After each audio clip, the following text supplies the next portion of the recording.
national Indian regime is also highly discriminating. And the Indian government is taking highly hypocritical positions. At the international level, the state is speaking for people. At the national level, they are speaking certain section of the people, but not the communities who are the holders and the owners of traditional.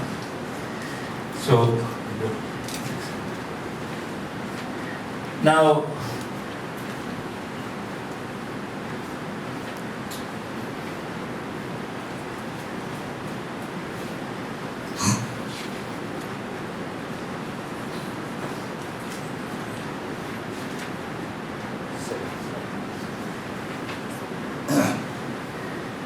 these cases I have noted to just make out the point. The private individuals and corporations seeking patents on the basis of traditional knowledge, the knowledge which do not belong to them, the knowledge which they have not created, and making huge money without sharing. These are just the examples. And all these patents has very high commercial value. Huge volume of capital must have been formed through the monopolization of the public knowledge through the patent process. And all these patents were duly cancelled. But the cancellation is another story. If the patents are granted in US, challenging a patent is very costly. And the cost which the statistic which has come to our knowledge, it ranges from 10 million rupees to 100 million rupees to challenge one patent. So again, you have to hire US patent attorneys and you have to pay the taxpayers' money. So both ways, if the patent based on the traditional knowledge of the communities is not challenged, the property is being pirated. If it is challenged, the money is being pirated. The money has to be paid for. So this is a highly tricky situation which has to be met. So Indian government felt extremely concerned about this and constituted a group of 450 experts in different fields, and they have done a survey, and some of the situations which they have noticed are reflected in this slide.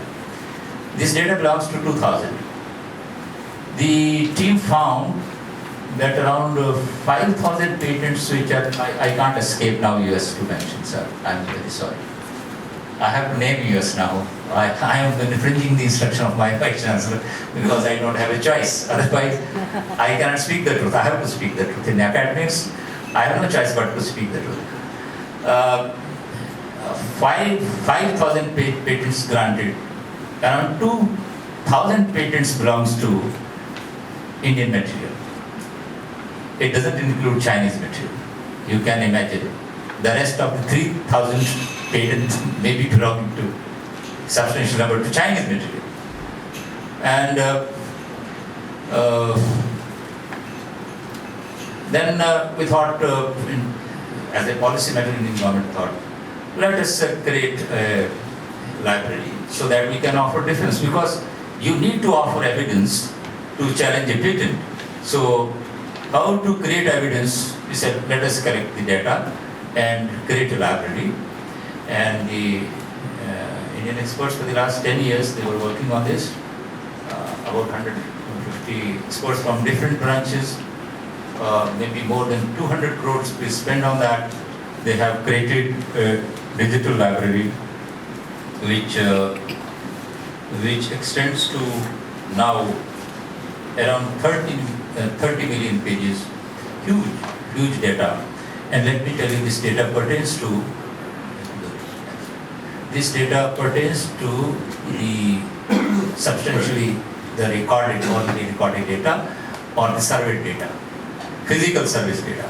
And this data doesn't include that volume of traditional knowledge which the people carry through the oral tradition. and that data may be few hundred times more than the data which has been produced. Maybe it may be more than 100 million pages data if that data is also to be produced, and that has to be produced in due course of time. Now this is the situation, and I skipped a few slides to save time. So I have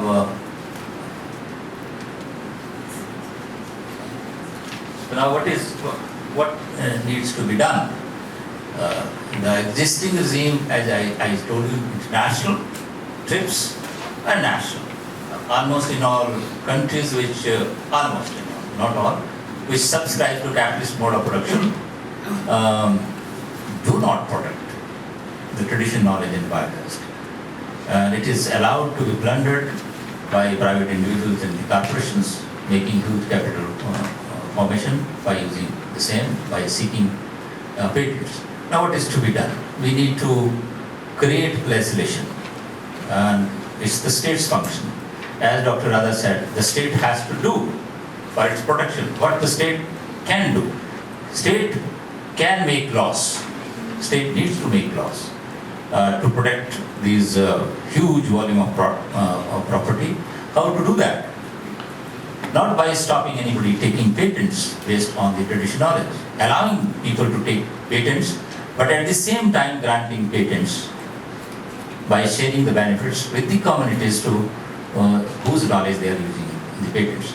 Creating a regime that before the patent is granted, let the patent seeker produce a written agreement with the communities, that the communities they have agreed to the patentee to use their knowledge, and there is an agreement on benefit sharing, and this benefit sharing agreement has to be, the patent office has to ensure the consent is got through informed consent. That means the patentee needs to explain the economics. What is the economics of this patent? How much capital this patent can generate? Only thereafter the consent of benefit sharing must be sought. And besides this, I think as a quick response, there are a lot of administrative action which can be taken, which I have listed in my 3 transparencies, which for the sake of time I skip. And I come to the last 2 transparencies before this.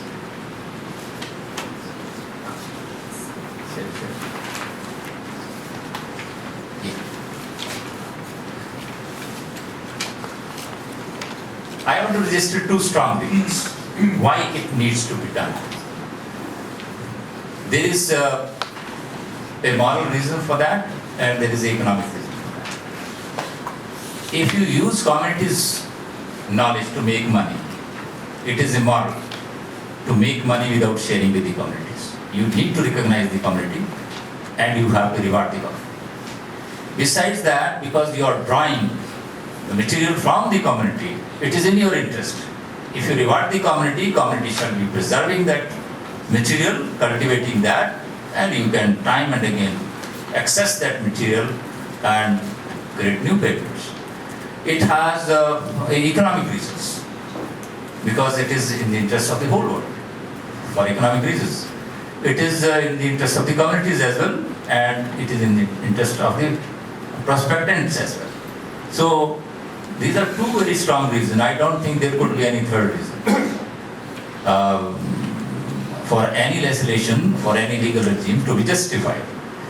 Now, having said that, I come to the conclusions, which I have already done otherwise, that the TRIPS must subscribe to the understanding of CBD, because CBD is also internationally accepted document. And there has to be a national commitment of benefit sharing by the national legislations with the communities of the benefits, which may be driven from the patent sought based on biodiversity and traditional knowledge. Otherwise, the existing position is caricatured by this last slide.